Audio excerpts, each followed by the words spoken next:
جب مدینے میں اسلام کا نور پھیلنے لگا، اہل یثرب جب اسلام کی طرف اپنے آپ کو لے کے آنے لگے، حضور علیہ الصلوۃ والسلام نے ایک صحابی کو اپنا سفیر بنا کے مدینے میں بھیجا، کہا جاؤ لوگوں کو قرآن کی آیتیں بتاؤ اور لوگوں کو میرے فرامین بتاؤ اور ان کو عدل الانصاف کا پیغام دو، ان کو دعوت دین دو۔ جب کافروں کو یہ خبر پہنچی نا کہ مسلمان یثرب کے اندر تبلیغ کر رہے ہیں اور اسلام کی دعوت دے رہے ہیں اور لوگ جوک در جوک مسلمان ہو رہے ہیں، تو سارے کے سارے اکٹھے ہو گئے اور اپنی قومی پارلیمنٹ کے اندر جمع ہو کے اجلاس قائم کیا، وہ جسے دار الندوہ کہتے تھے۔ اجلاس ہونے لگا کہ کیا کریں، اگر محمد صلی اللہ علیہ وآلہ وسلم ہمارے ہاتھ میں ہیں تو اب وقت ہے ہم کچھ کر سکتے ہیں، اور اگر یہاں سے یہ نکل کے یثرب میں چلے گئے تو بات بڑی دور نکل جائے گی، پھر ہم ان کا کلا کما کر سکتے۔ معاذ اللہ نعوذ باللہ انہوں نے اس بات کے لیے اجلاس منعقد کیا۔ ایک بوڑھا فانی شیخ اس اجلاس میں داخل ہوا تو لوگوں نے کہا تو کون ہے؟ ہم تو مکے کی آبادی کو جانتے ہیں، مکے کے سرداروں کو بھی جانتے ہیں، تجھے ہم نے پہلے کبھی دیکھا نہیں۔ تو وہ تھا شیطان جو بوڑھا بن کے شیخ بن کے اس مجلس میں داخل ہوا اور کہنے لگا کہ میں نجد سے آیا ہوں، میں شیخ نجد ہوں، مجھے بھی اس سازش میں شریک کر لو، میں بھی تمہیں کوئی خوبصورت مشورہ دے دوں گا۔ تو لوگوں نے کہا ٹھیک ہے۔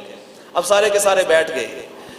کچھ لوگوں نے مشورہ دیا کہ نبی اکرم صلی اللہ تعالیٰ علیہ وآلہ وسلم کو قید کر دیا جائے اور تا حیات ان کو قید رکھا جائے تاکہ اسلام آگے پھیل نہ سکے، اور کچھ لوگوں نے کہا کہ ان کو جلا وطن کر دیا جائے، مکے سے نکال دیا جائے۔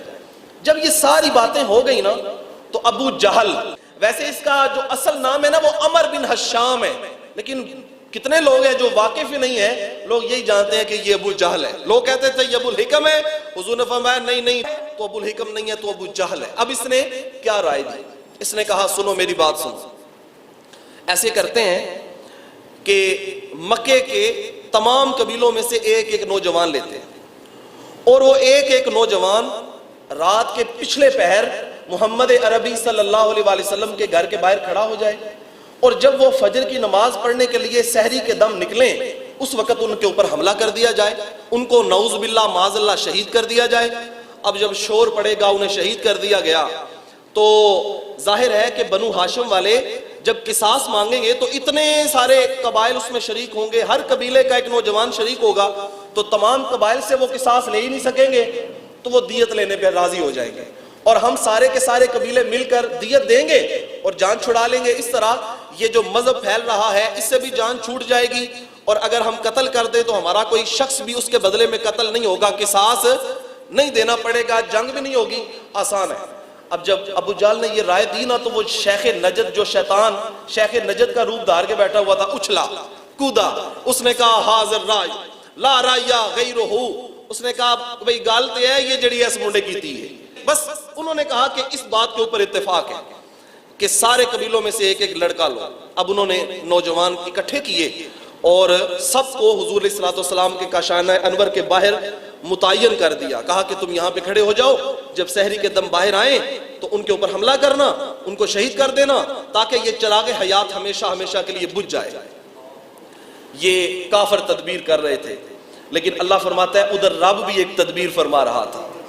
اور واللہ خیر الماکرین، ایک اجلاس ان کا ہو رہا تھا اور ایک اجلاس فرشتوں میں میرا رب منعقد کر رہا تھا۔ کہا ان کی سازشیں کام نہیں کریں گی، رب کی تدبیر ہی کام کرے گی انشاءاللہ۔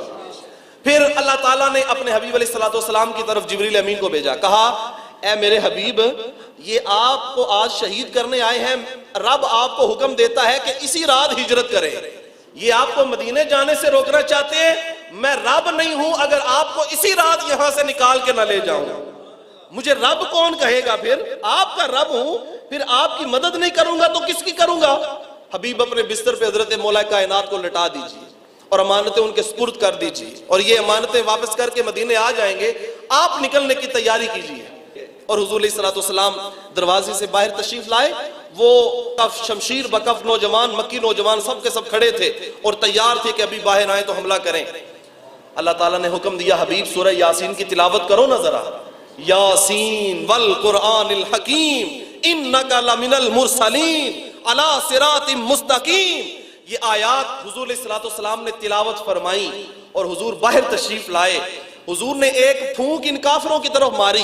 روایات میں آتا ہے, علامہ قرطبی نے لکھا ہے, سیرت ابن حشام میں, سیرت ابن اسحاق میں لکھا ہے کہ جب حضور نے پھونک ماری نا, یہ سارے کے سارے مدہوش ہو گئے, نیند ان کے اوپر طاری ہو گئی, اور حضور ان کے درمیان سے بحفاظت نکل کے حضرت یار غار کے گھر میں بھی پہنچ گئے.